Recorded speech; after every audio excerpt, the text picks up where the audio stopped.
Hey everybody, Michelle here with the Redesign Habit, and I've got a bonus project for you guys. As you recall, if you've been following along, we have been working to revamp our garden area here for our dogs to be able to run through without killing all of our plants. And so that video is available down below if you want to check it out. One byproduct of those was the fact that we had all this dirt that we had to dig out to get low enough in those beds to put the sand and the rock and the pavers. And we just had these ridiculous, you'll see it in the other video, monstrous piles of dirt. And what do you do with it? Well, luckily for us, you know me, I don't like to haul anything or throw it away if I can use it. Luckily for us, we had a neglected corner of our yard where we're going to be able to use up that dirt pile. And I will show you that. So here I am over at the neglected area, and right now it looks like a giant pile of dirt because that's exactly what it is. Try to visualize. We have some images, still shots that we'll show you so you can see, but this was about 3 feet down from the top of this wall. It kind of deteriorated over time. Years ago there used to be a big tree planted over here. And when we moved in, we had to remove that tree because the roots were on the verge of causing problems with the swimming pool. So it just became kind of this big, empty, ugly, ugly area. And so we thought, okay, let's use that dirt and the leftover gravel that we have, the pebbles from the gardens, and make this pretty. Doesn't look pretty right now, but it will. And you know, not have to worry about paying somebody to come haul all that dirt away, because what are you going to do with it? I mean, it was wheelbarrow after wheelbarrow after wheelbarrow of dirt. So it's a bonus project. You'll see how this turns out. We'll take you along for the ride, and we didn't know when we started those that we would be doing this, but that's kind of how redesign works. One thing may lead to another. And you can see by the tools strewn about that work has begun to fix this little corner. And you can see down here, we're building a retaining wall that's going to contain this so it doesn't run everywhere.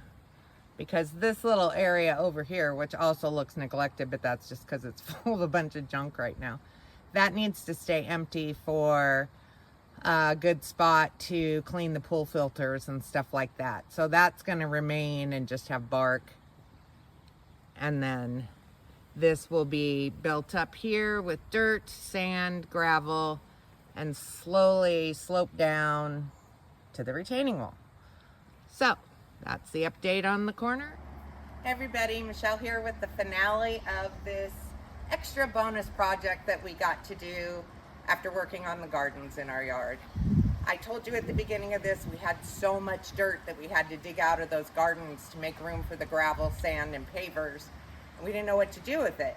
Well, we had this big spot behind the wall here that was really ugly, down to the ground, not good. And when you unfortunately sit in the jacuzzi, that's what you were seeing. So we decided to use that dirt to build this area up, and then we had extra gravel, and so we topped it off.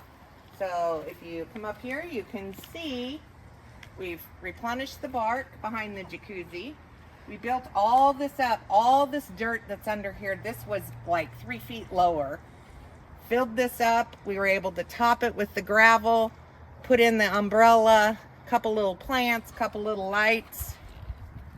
And then we built, well, I didn't. Fred built the retaining wall to hold it in place. And then this area is really just where the pool filter and that kind of stuff needs to get cleaned and maintained. So we just put bark there. So because I don't like to throw things away if you don't have to, if there is a way to use something that you otherwise would get rid of or have to pay somebody to haul away, I'm all about reusing it. This was a perfect example of that. Sometimes one project leads directly into another. We bought very little to complete this project. A couple pots and an umbrella cover. We already had the stand and the umbrella pole. So in the end, we didn't spend much to get this to look 100 times better than it looked before, which you'll see those pictures at the beginning. Anyway, that's it for this short little bonus video. I hope you guys enjoyed it. Please give it a thumbs up. Please subscribe if you haven't done so already. Don't forget to visit theredesignhabit.com where you can sign up for our weekly newsletter. Recommend to your friends and family. Please share the video, share the website, share it with everyone. Follow us on Facebook and Instagram. That's it, you guys, and we'll see you all in the next video.